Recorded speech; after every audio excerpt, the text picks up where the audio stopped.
할렐루야, 새벽기도에 오신 성도님들을 주님의 이름으로 환영하고 축복합니다. 제가 잠시 기도하고 하나님 말씀 나누겠습니다. 사랑의 하나님 감사합니다. 23년을 하나님의 은혜 가운데 보내게 하시고 2024년 새해를 허락하여 주심을 감사합니다.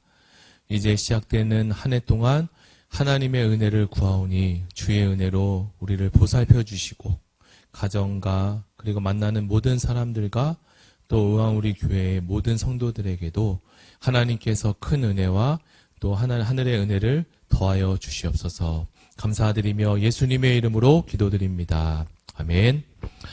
자, 오늘 말씀은 구약성경 신명기 1장 19절에서 31절의 말씀을 가지고 주님께서 먼저 그 길을 가신다라는 제목으로 하나님 말씀을 나누겠습니다.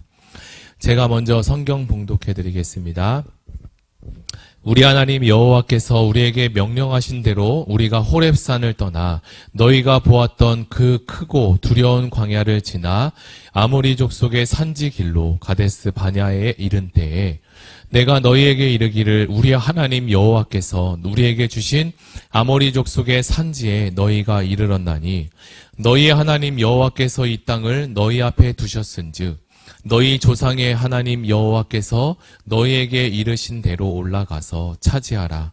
두려워하지 말라 주저하지 말라 한즉 너희가 다 내 앞으로 나와 말하기를 우리가 사람을 우리보다 먼저 보내어 우리를 위하여 그 땅을 정탐하고 어느 길로 올라가야 할 것과 어느 성읍으로 들어가야 할 것을 우리에게 알리게 하자 하기에 내가 그 말을 좋게 여겨 너희 중 각 지파에서 한 사람씩 12를 택하매 그들이 돌이켜 산지에 올라 에스골 골짜기에 이르러 그곳을 정탐하고 그 땅의 열매를 손에 가지고 우리에게로 돌아와서 우리에게 말하여 이르되 우리의 하나님 여호와께서 우리에게 주시는 땅이 좋더라 하였느니라. 그러나 너희가 올라가기를 원하지 아니하고 너희의 하나님 여호와의 명령을 거역하여 장막 중에 원망하여 이르기를 여호와께서 우리를 미워하심으로 아모리 족속의 손에 넘겨 멸하시려고 우리를 애굽 땅에서 인도하여 내셨도다. 우리가 어디로 가랴 우리의 형제들이 우리를 낙심하게 하여 말하기를 그 백성은 우리보다 장대하며 그 성읍들은 크고 성곽은 하늘에 닿았으며 우리가 또 거기서 아낙 자손을 보았노라 하는도다 하기로 내가 너희에게 말하기를 그들을 무서워하지 말라 두려워하지 말라 너희보다 먼저 가시는 너희의 하나님 여호와께서 애굽에서 너희를 위하여 너희 목전에서 모든 일을 행하신 것 같이 이제도 너희를 위하여 싸우실 것이며 광야에서도 너희가 당하였거니와 사람이 자기의 아들을 안는 것 같이 너희의 하나님 여호와께서 너희가 걸어온 길에서 너희를 안으사 이곳까지 이르게 하셨느니라. 아멘. 치열한 경쟁 속에서 살고 있는 이 세상 안에서도 우리의 진솔한 진심이 묻어나올 때가 있는데요. 그러한 때는 과연 어떤 때일까요? 아마도 모든 사람들이 죽음의 문턱 앞에 있을 때가 아닐까라는 생각이 듭니다. 오늘 본문에 나오는 이 신명기 말씀은 모세의 마지막 유언 같은 설교입니다. 믿음의 사람 모세가 마지막 설교인 이 신명기를 통해서 이스라엘과 그리고 우리에게 어떤 메시지를 전하고 있는지 성경을 통해서 한번 살펴보면 좋겠습니다. 신명기는 모세가 가나안 땅에 들어가기 바로 직전 모압 평지라는 곳에서 이스라엘 백성들에게 전했던 하나님의 말씀입니다. 하나님께서는 이스라엘 백성들이 가나안 땅에 들어가기 전 이미 그들에게 어떠한 복을 준비하고 예비하셨다는 것을 말씀하고 있어요. 그러나 매우 안타깝게로도 이 거대한 축복이 모세의 유언장 같은 이 마지막 설교에 선포되고 있음에도 이스라엘 백성들은 여전히 하나님의 뜻을 깨닫지 못하고 있었습니다. 비록 그들은 하나님의 은혜로 애굽을 탈출하여 광야를 지났고 가나안 땅에 들어서갈 수 있었지만 하나님이 설계하신 그 축복의 길을 아직 따르지 못했기에 예비하신 하나님의 놀라운 복을 누리지 못했습니다. 또한 그들은 영적으로 눈이 어두워져서 하나님의 숨겨진 보물을 찾지 못하고 여전히 세상만 쫓다가 멸망 가운데 멸망당하고 말았습니다. 오늘을 살고 있는 우리도 이 이스라엘 백성들과 크게 다르지 않은 것 같습니다. 이처럼 인간의 역사는 계속적으로 반복되고 이렇게 흘러가고 있는 것 같아요.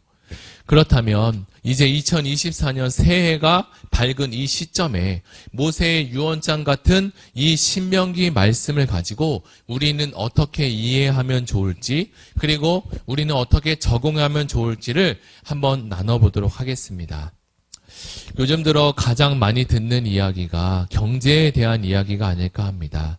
과거 IMF 시절보다 미래가 더 어려운 것은 아니냐라는 이야기와 금융위기 때처럼 우리가 더 힘들어지는 것은 아닌가라는 소식들입니다. 여기저기서 부도도 나고 어려운 소식들이 들려오고 있는데요. 이러한 위기 상황이 우리에게 닥칠 때 우리는 신명기의 놀라운 하나님의 말씀에 귀 기울여야 할 것입니다. 우리가 세상을 살아가는 것이 때로는 힘들고 어려워서 삶의 의미조차 상실할 정도로 힘들 때가 있는데요. 바로 그때 절대 잊지 말아야 할 것이 하나 있는데, 이 땅에 살면서 젖과 꿀이 흐르는 그 하나님의 복을 우리에게 이미 하나님은 예비해 주셨다는 사실을 우리가 믿는 것입니다.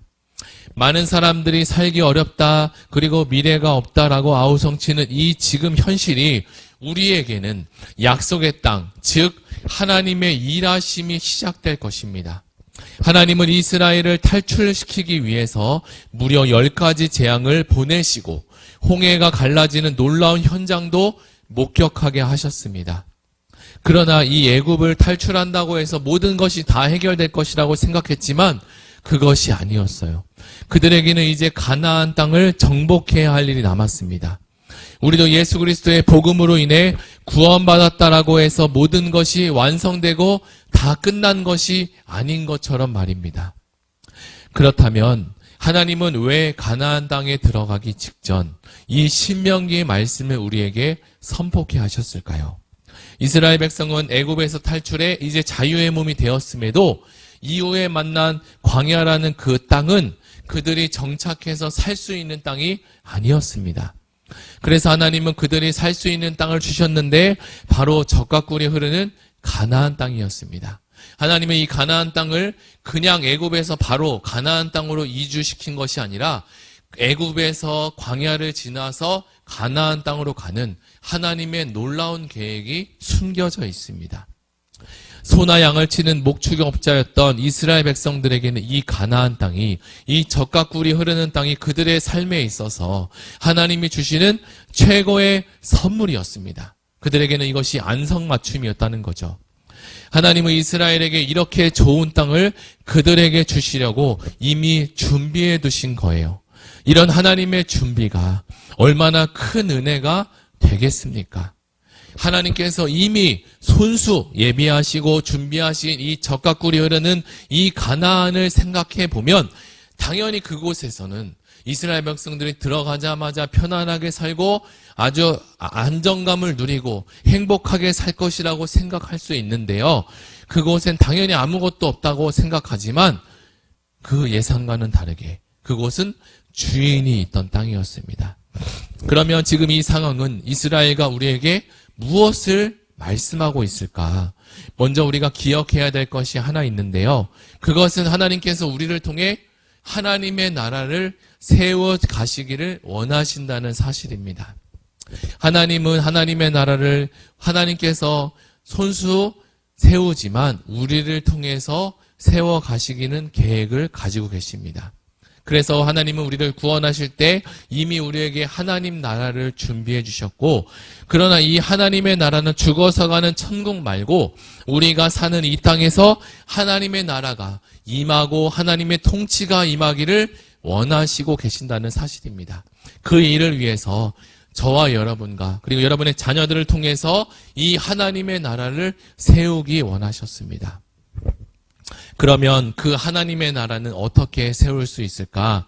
우리가 생각해 보건대 그 땅을 먼저 차지하기 위해서는 여러 가지가 준비되어야 할 것입니다. 예를 들어서 최신식 무기도 있어야 되고, 그리고 전투하려면 전투 체력과 그리고 전투력도 가지고 있어야 됩니다. 이처럼 많은 것들이 갖추어져야 할 텐데, 그러나 하나님은 우리에게 이스라엘 백성들에게 준비를 뭐라고 말씀하셨냐? 우리가 생각했던 이런 일반적인 준비가 아니라 신명기라는 말씀을 주셨다는 사실이에요. 하나님은 전쟁을 어떻게 준비하라고 말씀하지 않으시고 오직 하나님의 말씀만 가르쳐 주셨다는 사실입니다. 참 이것은 우리로서 납득하기 참 어려운 말씀입니다. 그런데 하나님이라면 그렇게 하신 이유가 분명히 있을 텐데, 그것은 바로 가나안 땅을 정복하는 것이 사람의 무기와 사람의 전투력과 사람의 힘으로 노력하는 것이 아니라, 이 정복하는 것은 사람이 하는 것이 아니라 하나님께서 스스로 해주시겠다는 것입니다. 그러니 이스라엘 백성들은 이제 더 이상 여기에 대해서 걱정하거나 다른 준비를 하지 말고 오히려 하나님이 우리에게 주신 이 신명기 말씀을 잘 기억하고 이 말씀대로 지켜 살아가라고 말씀합니다. 실제로는 하나님의 말씀을 잘 기억하고 이 말씀을 지키면 만사형통인데, 어때요? 이 말씀을, 하나님의 말씀을 지켜보니까 쉬운가요? 어려운가요? 우리는 뼛속까지 죄인이기에 하나님의 은혜가 없으면, 우리 마음속에 성령이 주시는 결단이 없다면 하나님의 말씀을 지킬 수 있는 사람이 아무도 없습니다. 이것은 이스라엘 백성도 마찬가지였어요. 애굽으로 돌아가야 한다고까지 이야기했습니다. 그들은 더 이상 이 장애 앞에, 큰 위기 앞에 봉착하니까 이 가나안 땅이고 애굽이고 필요 없이 다시 예전에 있었던, 내가 살았던, 고기를 먹었던 그 애굽으로 돌아가야 된다고 하면서 오히려 불신앙만 더욱더 커져가는 것이 아니었겠습니까? 이스라엘 백성들은 수많은 기적과 이사를 지금까지 보아왔습니다. 아마 창세기부터 요한계시록까지 그 누구보다도 놀라운 이적과 기사를 본 사람들이 바로 이스라엘 백성들이었어요.